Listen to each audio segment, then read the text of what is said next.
Hey everybody, and welcome back to 10 for the Producers. We haven't done these in a little while, so we're really excited to go through these awesome questions. But before we get started, we wanted to thank the subscribers for allowing us to do this enhanced content.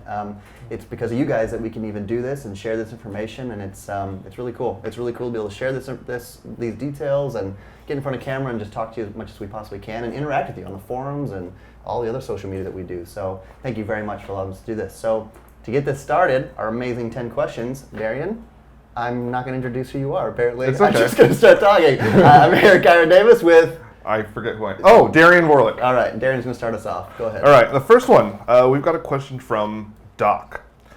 As a producer, you get to see an in-depth look of the game and how people work on the different systems. Are there any specific things you always wanted to do or wished you could do yourself if you had the skills for it? What assets would be your favorite to work on? It's kind of like a bucket dream list, like if we could work on other aspects of the game, what we want to do. Yeah. What would yours be? Oh man, I was thinking about this a lot. Well, my if you watched the Get to Know the Dev, whatever it was, Meet the Dev, I talked about my background is animation. So I actually got out of college thinking I was going to be an animator. So I spent is this yours or mine? That's yours. Okay. I spent a lot of time learning the craft of animation, getting a degree in acting, just all the things that you need for a good, solid performance of a character. And so that was actually the path I was going in. So for me, what I would love to do, or what I'd love to have done, is that's where I would dig into. Probably too much is the animation side, performance and characters, and just conveying a story, because I love telling stories. So like this is your leading role as a senior producer? That's, You've been cast as senior producer? I would guess. And now this is your script. And I'm going to act someone out. I don't know. Yeah, so that'd be, what about you? Probably the lore or writing aspect. Yeah. Given that I've got a background in publishing and writing, I would love to, I guess, be a project manager or just kind of oversee just how the writing develops. Yeah, sure.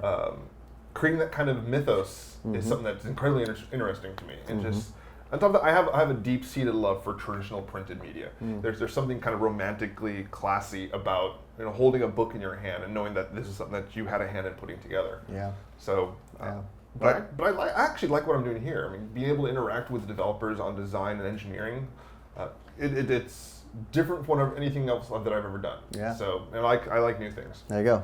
So there you go. That's what we would enjoy to work on if we weren't already doing what we love, which is this. Okay. All right. Next question from Graxis.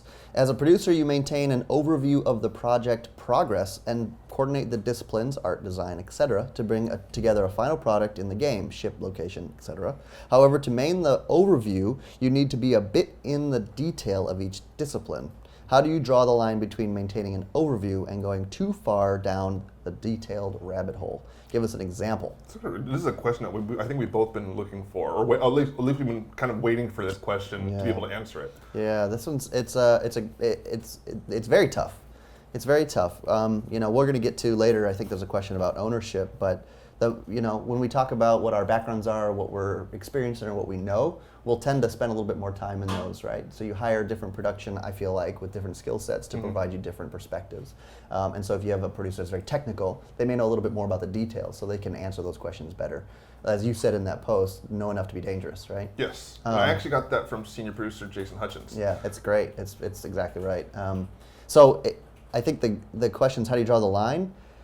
You just got to figure out what you need to dig into, for me, right? Like, it's good to have an overview to schedule it and to plan it and to work with your leads and your team, but then sometimes you have to get into the weeds, right? You have to dig in even further. So it's not necessarily, you shouldn't do one or the other. I think it's more you do each in different times, right? That, and when I first started here, like, I'm not a coder, I'm not a programmer, I'm not an engineer. Yeah. So there was a little bit of a feeling of displacement when I first started here, because I wasn't really sure if I'd be able to talk at the level that's necessary with the engineers and designers. Yeah. But just through sheer saturation, I feel like I at least carry on a semi-decent, intelligent conversation that doesn't rely on just grunts and pointing. So having been able to have a conversation regarding the item system or the entity token system with the developers, like you heard on our phone call this morning. Yeah. I think we should know enough just to be able to ask questions on how progress is going. Yeah. And know when someone is, I guess, kind of bluffing us. Yeah. So we have to be able to read, what's what I'm looking for, I guess, anticipate what the needs of that particular discipline are without being, we don't need to be experts in it. We just need to know enough just to be able to converse with the developers and be able to manage those tasks. Sure. So give us an example. I think you already started talking about one, the entity token, right? Yes. So how did you manage that? How did you draw the line between how far did you have to go versus I just need to stay back and help you guys get it done? So for reference, we were talking about a phone call or a Skype call we had this morning with our UK office with one of our programmers, Stephen Humphreys. And he's in charge of our entity token, which is kind of the sequel to Ghost. So I am not fluent in Flowgraph in CryEngine, but with the way that the entity token system is working, I know enough about what they were trying to accomplish with it to at least know what the end goal is, what they were trying to do to get there, where the voids are.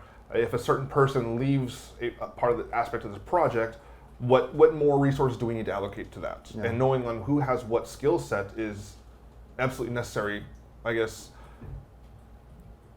knowledge to have in order to be able to fulfill that void. So in talking to Mr. Humphreys, we knew that he was making progress on certain aspects, certain concept. I need to be able to ask how far is he, what's he going, where's he going with it, and I had to be able to converse with him at a level enough where it showed that I understood what he's trying to do. Yeah, I would say lastly, I was just kind of rereading this, but how to maintain that overview. That's kind of the point of production, right? Like we are the third party perspective. We are the outsider. We aren't in the weeds per se, so we're able to get a larger overview. So I think intrinsically, by being production and by being required to not know everything down to its base level, that allows us to keep that overview, right? And so then we choose as producers where we should learn more information to help understand that better. It actually becomes a double-edged sword because the more technical detail you have, where does it stop where the producer starts getting more involved with the actual technical? Like, for example, if the producer can read code or write code, does that mean he's going to start jumping in and changing people's code when he sees a mistake or he feels something's more should be changed? That's right. That should be up to the designers and the programmers. And producers should basically just be there to guide them towards a specific objective. Totally. And not interfere with what the designers and programmers are doing. Absolutely. Yep, great question. Our third question comes from Steve Hunter. How do you make task duration estimates when situations like technical blockers pop up? So I don't think one is necessarily contingent upon the other. One of the things we do is we talk to the developers, ask them how long do they think it'll take, and this is predicated on their knowledge, whether they've done this or not. If it's something that they've already done, we as producers will have a good idea of how long it's taken them in the past. Now we look at the scale of what they're doing, and we kind of upscale it or downscale it based on the project needs. When situations like technical blockers pop up, well, something that we've mentioned in many of our 10 for the Producers videos, anytime we put together a schedule and publish it for the team, it instantly becomes obsolete because dates and how long someone takes on a task can change from day to day. We may need a programmer on a task pulled off because we've got another blocker that he needs to fix that may be completely unrelated to what he's working on. And because we are I won't say a small office, but we have a limited number of resources, that makes how much time each developer spends on a particular project that much more valuable. So being able to plot out that time is a very tricky thing to do. It is, and how do you plan for that, right? It always comes down to, if you've never done it before, or the team's never done it before, and we've talked about this before, you, at the end of it, just add 5-10% buffer, right? So I think it'll take 2 weeks. I'm going to give you a little bit over 2.5 weeks and say that's our coverage. And so you'll tend to see that production bloat things a little bit more, but that's usually to protect the team, right? You want to over deliver, right? Then as opposed to the other way around, where people overpromise. And so I think that's part of our job as production, is to go, well, we're going to add a little bit extra time, because even if we come down, it'll deliver faster. And then we'll know for the next time as well. On top of that, let's say if I ask Mark Avent to finish a programming task, and he gives me an estimate that it takes 5 days. Is that 5 days from now or 5 days worth of work? That's right. And that's something that we have to consider as well. What's on his plate? What resources he has at his disposal as well? Yeah, and being alive plus development, pre-production plus production, you have to add in, okay, he's going to also fix a certain amount of bugs that week, and so forth and so on. So yeah, it's a good question, and it does come down to, you're doing a lot of guesstimating, and you have to trust the team. I think the team usually knows the best. Yeah. Or if they've never done it before, you just kind of add a bonus and go. Yeah. All right, next one. Good question. From Aragon BH. This guy, I love this guy. Does a lot of questions. It has already been mentioned that SIG is in the process of trying to pool their human resources in the various studios around the world. This puts more people with a similar set of skills and focus in the same place, avoiding some of the natural roadblocks of working with people in different time zones.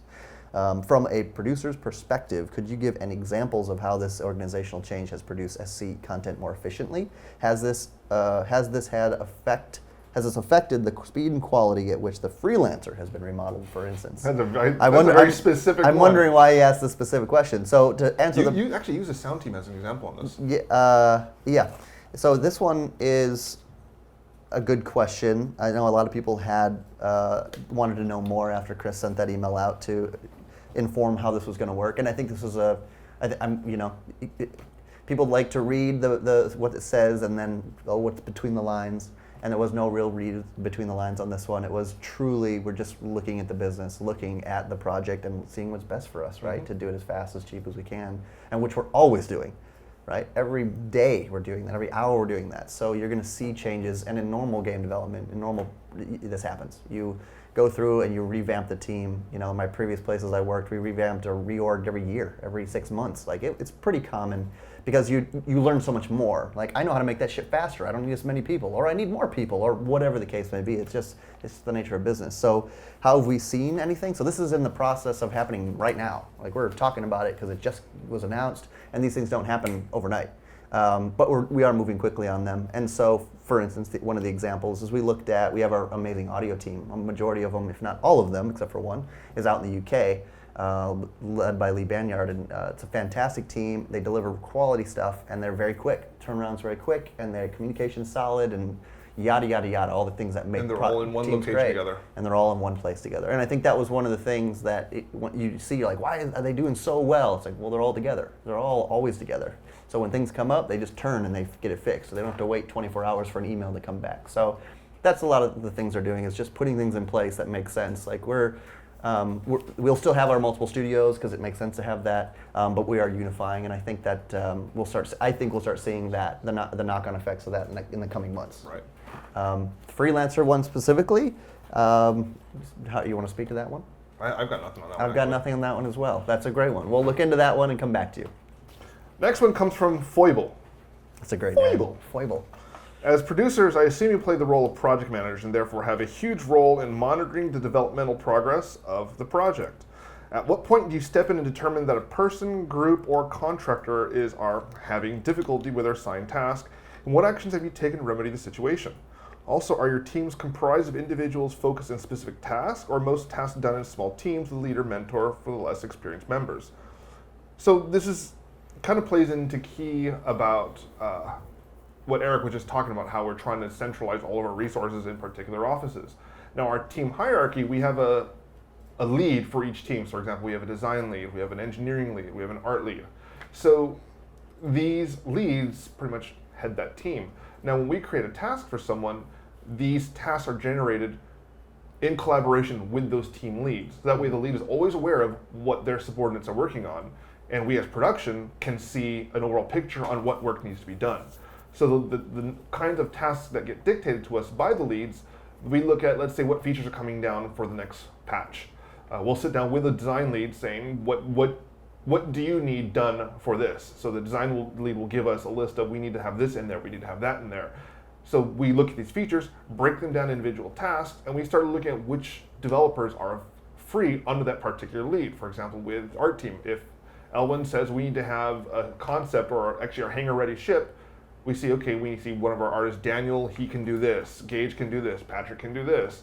So us as production, it's our job to kind of make granular on how these tasks are broken down. Yeah, and to speak to the other question, because I think that was a good for the last question. The other question is when somebody's having a difficulty, right? I think you touched a little bit on it. Talking to them. That's a great question. And what actions have you taken? Anything, everything, right? We've gone everywhere from evaluating, maybe the task was incorrectly bid out. Maybe we said 2 days and it's like 3 months. Ooh, major mistake, right? We got to get with our leads again. Maybe they've had computer issues. Maybe we've pulled them away too much to do bugs for a live thing, so they haven't gotten, like we said on the last question, they haven't been able to get to it. Maybe it just isn't working with the structure. So to the last question, talking about shifting things around, we've gone all the way from having full pipelines move to different locations. because they had the staff for it, right? It wasn't necessarily somebody was failing, they can't do their job, get rid of them. It was more, okay, this isn't working out here, let's evaluate why. Oh, it makes sense here because they have more people, they have the right resources, or maybe we realize there's one person here that needs to be a part of it, the rest are in Frankfurt or vice versa. And so I think it's more about, again, just constantly evaluating as we look at our hiring practices, we look who we bring in, we look at our overall tasks, and then we shift those responsibilities around, which is one of the cool things about having, as I've called it before, follow the sun development, right? We shut down, UK opens up, Frankfurt opens up, Austin, right, vice versa. We kind of keep things moving along so we can keep things going as fast as we can. So that's some of the things we've done, and we'll continue to do. Okay, all right, Mask. All right, from Mask, what are the challenges that come with staff changes in different compartments? What are the challenges you face when changing producers? Do you need to reassign certain responsibilities? Do you share all responsibilities and have similar knowledge information about current tasks, or is it split between you? How do you effectively share information with others without overwhelming them with irrelevant information? Do you find it difficult to exchange information with other studios due to culture or language barriers? If the buck knife breaks while defending yourselves due to poor workmanship, how do you punish the employee you assign to make it? That's a lot of fantastic questions. We stab them with the stump of the buck knife. There you go. A lot of those could be answered in different portions. I think that's like 4 or 5 different questions. The first one I think to speak to for sure is staff changes, production changes, responsibilities, sharing knowledge. The work still needs to get done. Yeah, so we in this industry, in many industries of creativity, people move around, right? It's very commonplace. Yep. People get another job, they get a promotion, they change, their spouse needs to move to another country, their kids need to go to their school. There's all kinds of reasons people come and go. It's a pretty fluid thing. It's just business, right? Any company, any industry has this. This is not new. So for us, it's about building contingency plans and understanding who can own what in the current environment. So as somebody shifts out, there's by no means ever an expectation that every producer needs to know everything. There's no way we could all do that. At the number of production we have in this company alone, it would be an overwhelming amount. So yes, we do break it down by responsibilities. We do try to say, all right, Darian, you're going to work with the engineering and design team here in Santa Monica. You're going to also work on live releases. You're also going to do X, Y, and Z. Right? That's what you're going to try to own. You will likely be involved in these 3 things, and you may hear about this stuff because it's in your studio. So you should be aware of it, but by no means he's required to know it all. In fact, we have to trust each other. So yes, when someone says, hey, I got another great job, my wife needs to move to this, my husband this, right, whatever, we go, cool, here's the contingency plan. And we start to either shift out that work, look at what we may need to rehire, right? It's kind of the part of the last question about reevaluating the business needs. Yep. And then we can filter that out. So if it makes sense to go, okay, that chunk of work that person was owning, we can probably still cover that here for a short period of time until we get support. We'll do this, this, and this, and we'll fan it out. But ultimately, we'll have a longer-term plan of, okay, the job thing will go up on the website, or we're going to promote this person, we're going to give them these responsibilities. So we always come up with a contingency plan. And then we generally have a contingency plan on back of that. But we also, and you may have heard this before, the hit by the bus plan. As vulgar as that sounds, and how much I hate that, because I don't want anyone to ever get hit by a bus. The idea is that, or hopefully something more positive happened. Would we still be able to function? Yes, right? We want to make sure that people they understand enough of what everyone's working on so we can step in to help whenever possible. I mean, it's always a good sign of good management practices that the company doesn't fall apart. I mean, if you're someone who's so central to everything that if you can't leave for a day without things falling apart, yeah.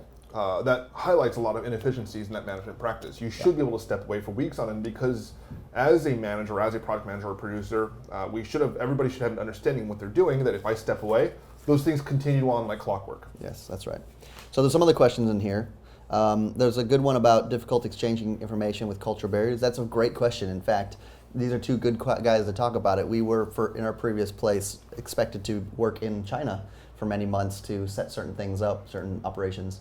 And that was for me, personally, I know I've traveled, but that was my first on the business side dealing with cultural barriers. And so, yeah, absolutely. You work with anyone that's not within 50 miles of yourself, there are cultural barriers, right? Whether it's the phrases you use or the terminology you use in an email or knock-on effects. I just use that in this thing, but that's apparently very largely thing they use in the UK. And don't use that here at all, right? There was also someone referenced football, and how we should do something, and I'm like, I don't understand that. I don't know, what you use basketball terms or something else. Or right? how they call, takeout food or to go is takeaway. That's right. Yeah. So there's, and that's are obviously silly examples, but there definitely are on the business side questions where you you may have that little added element of like, well, what does that mean, or how do we really do that, or how, it's not as bad with other English-speaking cultures, right? Right. And I know like our Frankfurt office, those guys, they all are very fluent in English, and it works pretty well. But there are definitely challenges. It also helps that we have our guys going back and forth between offices. Like we've had our UK producer Ricky Jutley out here. We've had a few of their designers out here, and we've sent a few of our guys out there. So there is kind of a cultural exchange that goes on. And it keeps the company much more homogenized and unified in how we view things. Totally.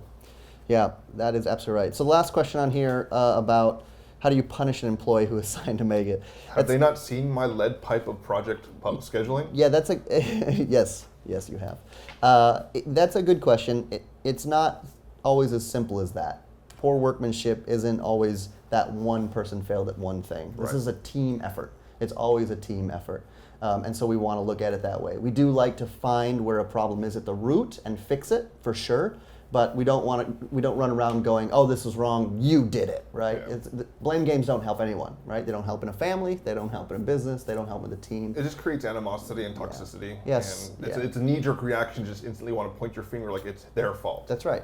So it's more about understanding what the problem was, going to the root of it, and then going, let's figure out how to solve that problem on a mass scale, as opposed to just, if somebody is a problem, obviously you take the correct business steps for that. That's not necessarily what this conversation is about, but there are things you want to fix, so you want to find the root cause and fix them. Yep. Yeah.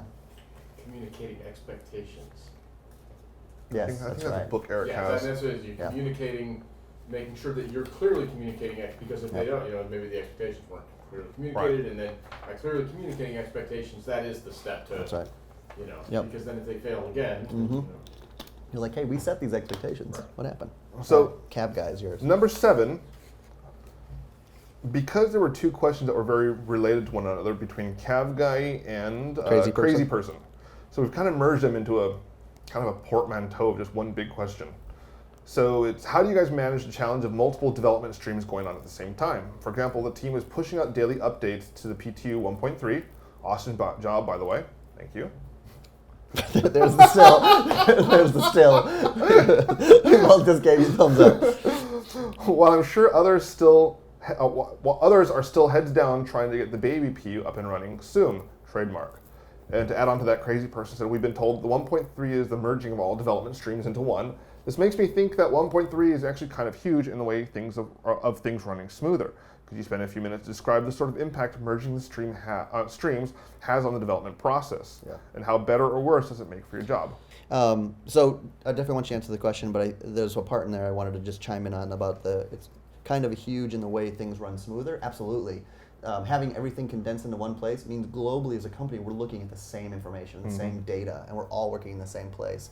Like we just merged a stream back that we were working on the whip side, and it did make some people not excited that it broke a few things, but it got us all looking at the same thing again. And so when we brought all those streams back together a while ago that you guys might have heard of, that was definitely the step in the right direction. And so now we wait till the last minute, right when we're about to release, and we break that off and we give that to you guys, and then we merge all that back. And so we just try to maintain this one core set of development so that we can all work together and we can all speak in the same language.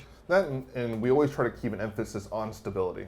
And I don't know if you guys noticed, but the stability of the systems have been much improved as of late since we've been doing this. So as far as how do we manage the challenge of multiple development streams going at the same time, well, that's what we have the different teams for. We may have one person working on one stream, another person is working on a much more public-facing stream. So, and this also comes down to good QA as well. For example, the QA team may report a bug in the 1.3 stream, and we may ask them to go back and test it to see if it's happening in our main development stream as well.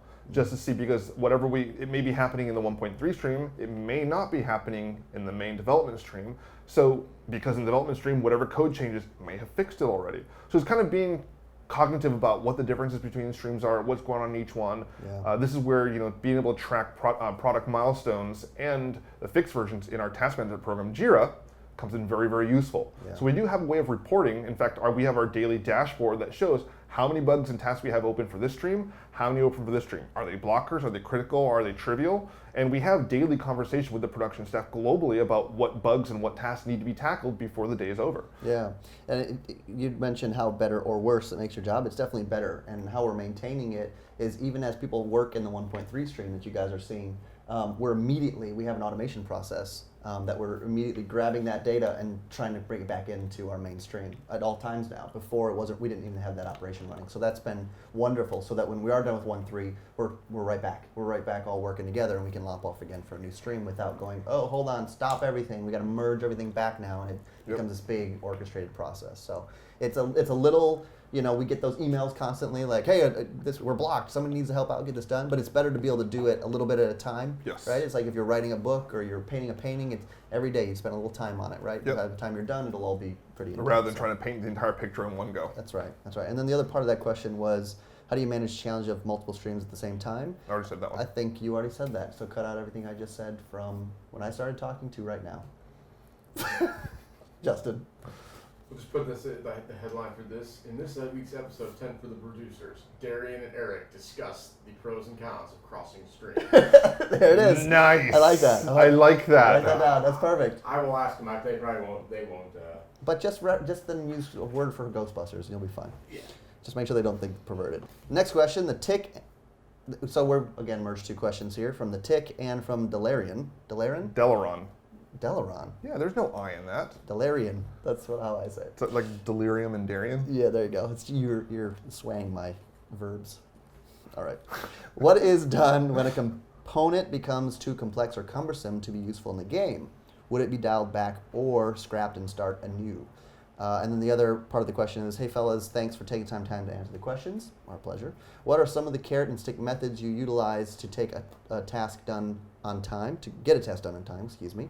How do you balance positive feedback with critical critiques? And what are hard lines you draw for yourselves and the teams you produce? So on the first one, as far as like what if a component becomes too complex or cumbersome, this actually ties back to that Skype conversation I had with Stephen Humphreys regarding the entity token system. Mm-hmm. One of the things we talked about is that anytime a designer uses the Flowgraph system, or using Flowgraph as a designer, it pings the network. And the more times you use Flowgraph to ping the network, that's going to cause more and more bandwidth problems. Mm. So one of the things we want to do is look at, is using Flowgraph the most effective way of doing this design feature on the ship? So from that becomes a conversation between designers. Would they rather just hard code it? Would they rather use Flowgraph or use the entity tokens through Flowgraph? So these are things that are planned out in advance, but there is some research and development that goes into it, and we do some concepts, some proof of concepts, some prototyping to see which one works better. Yeah. Yeah, and to speak to the next question about the carrot and stick methods, I don't personally believe in carrot and stick because if you ever see the old adage of carrot and stick, it generally means whatever it is you're pushing forward with this carrot, it's going to get tired at some point, right? Because they're never achieving that goal. It's more about making something attainable. It's more about working alongside their leads. It's more about constant and consistent daily motivation. It's not about sticking something out there and going, all right, let's go get it. If you don't get it, you're going to get hit. That's right. That's never getting anything done. And we work in a very creative environment. We're making video games. We're making experiences. We're making entertainment. We're not building a cog. We're not building a car. We're not building something that's been proven. We're making stuff up as we go along. So it needs a little bit more personal, I think, more finesse than a carrot and stick. I think that's absolutely used in very old production processes at production facilities. And it doesn't work in this environment. Yeah, and I think that's largely true of a lot of game studios where production ruling with an iron fist is just an antiquated model that largely doesn't work that much because you have so many people who have valuable voices to add to the content, to the development of the game. Yeah. It's much more a collaborative effort. There's no single moment where production says, this is what we need to have, this is what you're going to be working on, and absolutely nothing else. Yeah. So we have a lot of sit-down discussions, as we mentioned before, with our international colleagues. We also do daily stand-ups with the development team to see where they are on every task, what roadblocks do they have, where are they at, what do they need, do we need to do anything for them to help them get their job done? Yeah, and to use the carrot and stick method generally means the person that's doing it, you have to force them to do something they hate. You have to, and we don't want to use coercion. And here, everybody's excited to work on this. The passion drives all of us to work hard every day, every second we're at our desk. And if you get distracted, that happens. But that generally isn't needs some sort of forceful motivation at all. It's usually because we're distracted by something else cool in the game. Yeah, that's right. Look what this does. Isn't this cool? For sure. And then the balancing positive feedback with critical critiques and hard lines. You want how to balance them. You just want them both, right? You don't want everything to be negative and constantly down, even though in this environment we're always trying to make things better, so we're always looking at things partially with a negative eye. So I think we need to motivate, what's good about it, what was successful, how did that go well, right? Let's say that last release, we all want to pick it apart and say how horrible it is, right? We agree with what you're saying. We read the forums and Reddit page, we like, yeah, this is horrible and that's stupid and this sucked. But we do have to go, well, but we succeeded here, here, and here, and everybody loved it. Awesome. Okay, let's keep building on top of that while fixing the bad things. So I think it's easier for us. We're all in that critical mindset to make things better. And there's something where we do have to put a hard line foot down and say, no, we cannot include this in this build. I know you love it. I know it's something that you really, really want to see fleshed out. Totally. But we just don't have the resources or the time to do it. If we can get it out for the next patch, awesome, but we'd like to see some more testing, some more tweaking, some more balancing on it, and definitely some more input from whether it's our QA team or development team or the big man CR himself. That's right. Yep, absolutely. So this is from Sean Ridley. How much of your work is focused on stuff we won't see for many months or longer compared to stuff that goes from concept to delivery very quickly? Are we seeing the bleeding edge, or is it mostly polished but old content to you? What is the project management style, meaning waterfall, some flavor of agile, or something else? You often mention the use of sharp, pointy implements when talking about hurting the team. Is the work environment more Mad Max or Jurassic Park? That's awesome. That's awesome. So, just for clarification, if we ever joke about having to prod the team into shape, please understand it's always mentioned in jest. Very rarely do we ever need to cajole them or coerce them into doing something. I think it's because they know we have a sword hanging on my desk. I don't need to do that to begin with. But it is an interesting question because a lot of the stuff that we work on is planned out months in advance. However, a lot of times let's say if we're working on a deadline towards CitizenCon, we're still plugging away on a lot of things just even to the 11th hour. So there may be features that we've been trying to fix or trying to get into the game. We may not see it till like a day or two before, or we only see one aspect of that project, and we won't see the completed finalized thing until it's revealed at the event, because we're only working on one facet of it. So being able to see it in completion and see the complete fruition of all our works, we see it on the live stream when you guys see it. Yep. It's kind of like, I guess when you have an actor working on a film, they only do their lines, so they don't see the final film until like a private screening or something. Yep. So this is very similar. We won't see the entire finished product until either we get to see it just days in advance or during the live stream. And that's why when you see videos of us watching the live stream, we're cheering along with you guys because this is awesome. We get to see what we've been working on for the last 2-3 months. We keep our heads down, and it's hard to see the whole thing all the time with how big we are. It is a bit of both. We do have a master schedule that has everything laid out, and we're constantly feeding into that. And the stuff we're showing you, because of the environment that we're in, we're showing you the stuff as much as we can, as often as we can. Right, so like unless it's like a big reveal of something we want to show off to you guys, like we did at CitizenCon and Bishop's speech, we might hold that a little bit tighter because we really want to make it cool to get you guys excited. But for the most part, we're just trying to show everything we possibly have all the time. But we do have a larger term schedule that we're feeding into, and we're delivering things as much as we possibly can, as often as we can, that feed into that. Because everything you're seeing is still building that large universe, right? And that's kind of why Chris originally built this out at the beginning as modules, so we could show you here are the pieces that make it, and that's exactly what we're doing. And I mean, they see even on like around the verse, the art sneak peeks and stuff like that. So they may see that piece of art or concept artwork. So knowing that those concepts are being kind of previewed, we're still working on facets of that ship or that terrain or whatever it is that we're previewing. So by the time it's actually released to the Hangar or into Arena Commander or whenever we work on Star Citizen for Citizen Universe, that is the culmination of months worth of work. But you've been kind of seeing the progress all along because we do like to share that transparency with everyone. Yep. Exactly. As far as project management methodologies? Yeah, we get this question a lot, and it's pretty agile, I guess. It's pretty agile. It's not hardcore 100%, right. But I think we follow more agile. But at the same time, we also take a lot from waterfall, right? Because we do have this large thing we're trying to deliver, and we have separate milestones for each of those. and they're kind of living within each other because Agile is the more micro deliveries within the larger milestones. I'm going to use my brother's project methodology. It's the DWIT system. Okay. Do whatever it takes. There you go. To get her done. DWIT. Do whatever it takes. Now, as far as Mad Max or Jurassic Park, I'm going to Photoshop a picture of Eric on Chris Pratt's face from Jurassic World. I'm going to put the different designers as the Velociraptor faces when he's in the pit, kind of all standing like this. That's a tough question because it's I don't know, you may have heard it's like herding cats, right? You have people that are very passionate and know that when they got to get done, but keeping them all together is a challenge, but a good challenge. All right, last question. Okay. Or the goofy water skier. All right, he says, Banu says, okay, I'll try a more serious question. I'm a programmer that works on bespoke business apps and I use Jira at work. How do you guys use Jira? Is it the quote-unquote source of truth for tracking what people are working on and how completely they feel it is? What's assigned to them but unstarted, etc.? Have you modified the workflow and statuses to better represent the ship pipeline, for example? Or is it all spreadsheets? Question mark, smiley face. If it's not in Jira, it doesn't exist. Hey, that's right. Well, hold on. The rest of the question, it's on a different page. Well, I'd love to hear about this. I can see where showing screenshots like card walls would be great helping explaining, but perhaps more info than we can handle. You already said it. If it's not in Jira, it doesn't exist. That is definitely a methodology that we are not only adopting, but utilizing more and more every day.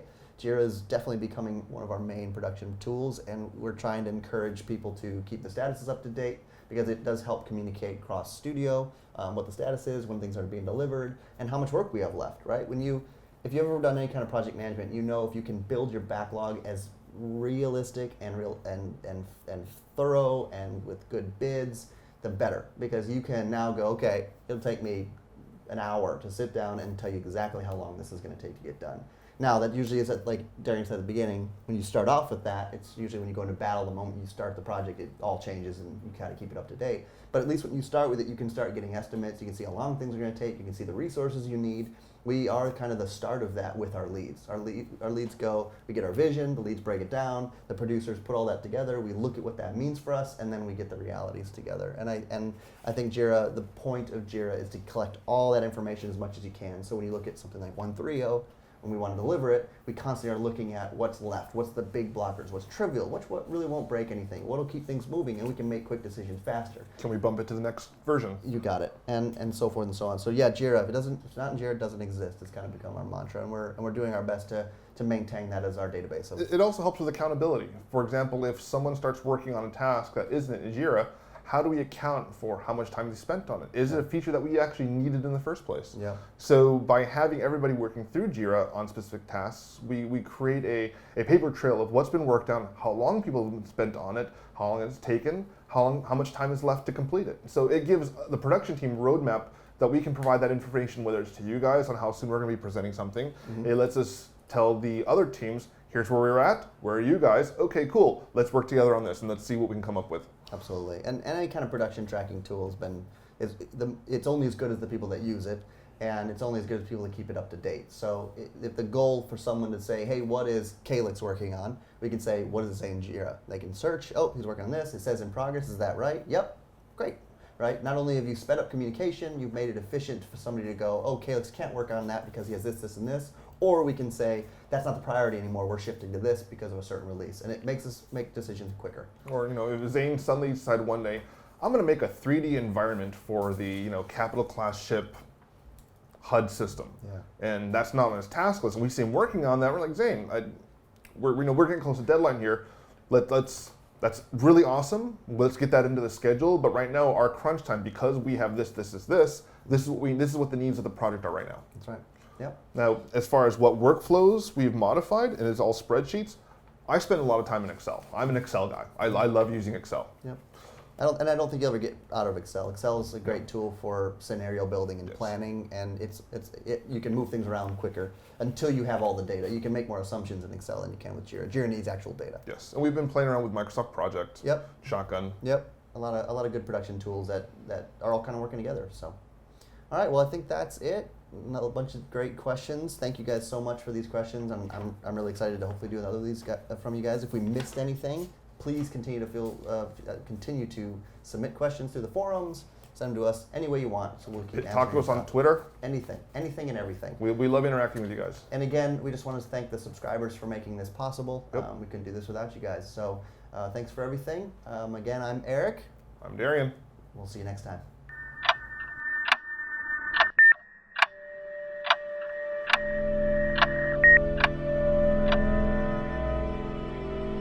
Hey guys, thanks for watching 10 for the Chairman. If you guys would like to see more episodes, go here. If you guys would like to subscribe to our YouTube channel and always keep up to date with all our video content, go here. And if you guys would like to watch episodes of Around the Verse, go here please. And I will see you in the verse.